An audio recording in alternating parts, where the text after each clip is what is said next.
কচুরলতি সাথে ঝুরঝুরে গরম ভাত আমার ভীষণ প্রিয় একটি খাবার। হ্যালো বন্ধুরা, তোমাদের জন্য আজকে নিয়ে এসেছি কচুরলতির অসাধারণ একটি সুন্দর রেসিপি। তো পাশে থেকে লাস্ট পর্যন্ত দেখতে থাকো। আমার বাড়ির পাশে এরকম কিছু কচু গাছ হয়েছে, এখান থেকে এই লতিগুলি উম, তুলেছি। তো এখানে লতিগুলি পরিষ্কার করে কেটে নিলাম। আর এখানে নিলাম কাঁঠালের বীজ। তো কাঁঠালের বীজগুলি দুভাগ করে কেটে নিয়েছি, এগুলিকে এখন সেদ্ধ করে নেব। তো দেখো এখানে কাঁঠালের বীজগুলি একটু পরিমাণে নুন দিয়ে কিছুক্ষণ সেদ্ধ করে নেব। আর তারপর সেদ্ধ করে তুলে নেওয়া হয়ে গেলে এখন আমি লতিগুলিকেও সেমভাবে একটু সেদ্ধ করে তুলে নিয়েছি। তো দেখো এখানে লতিগুলিও সেদ্ধ হয়ে গেছে, আর কাঁঠালের বীজগুলি এরকম ভেঙে ভেঙে যাচ্ছে। তো তারপর এখন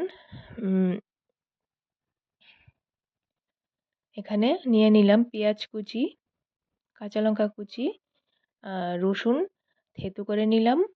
আর নিলাম ইলিশ শুটকি। আজকে ইলিশ শুটকি দিয়ে কচুলতিটা করব। তো কড়াইতে তেল গরম হয়ে গেলে তার মধ্যে আমি পেঁয়াজ কুচি আর একটু পরিমাণে রসুন যে থেতো করে রেখেছিলাম ওটা দিলাম। বাকিটা পরে ইউজ করব। আর নোনা ইলিশগুলি দিয়ে একটু নেড়ে চেড়ে তারপর সেদ্ধ করে রাখা আধ ভাঙ্গা কাঁঠালের বীজগুলি দিয়ে দিলাম। তারপর এখানে একে একে হলুদ গুঁড়ো, নুন, লাল লঙ্কা গুঁড়ো দিয়ে কিছুক্ষণ মশলাটাকে কষিয়ে নেওয়া হয়ে গেলে তারপর আধ সেদ্ধ করে রাখা কচুর লতিগুলি দিয়ে দিলাম। তো কচুর লতিগুলি দিয়ে এরকমভাবে কিছুক্ষণ নেড়ে চেড়ে তারপর চিড়ে রাখা লঙ্কাগুলো দিয়ে দিলাম। তো লঙ্কাগুলো দিয়ে মিডিয়াম আঁচে এরকম কিছুক্ষণ উল্টে পাল্টে ভেজে নিলাম লতিটা।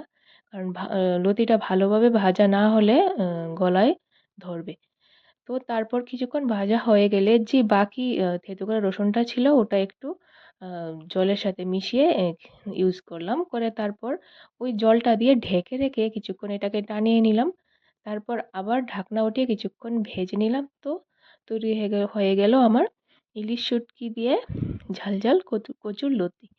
তো দেখো এরকম হয়েছে, খেতে খুব দারুণ হয়েছে। তো আমার রেসিপিটা তোমাদের কেমন লাগলো জানাবে, ভালো লাগলে প্লিজ লাইক করে দেবে। আর আরও সুন্দর সুন্দর ভিডিও পেতে চ্যানেলটা সাবস্ক্রাইব করে দেবে। ধন্যবাদ।